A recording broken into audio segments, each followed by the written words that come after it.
سكنتم فؤادي ورب العباد، وأنتم منائي وأقصى المراد، فهل تسعدوني بصفو الوداد، وهل تمنحوني شريف المقام؟ سلام سلام كمسك الختام، مسك الختام بابنا يا كرام،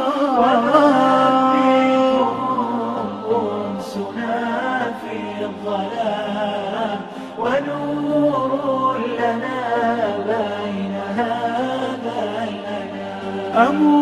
أموت وأحيا على حبكم، وذلي لديكم وعزي بكم، وراحة روحي رجاء قربكم، وعزمي وقصدي إليكم دوام.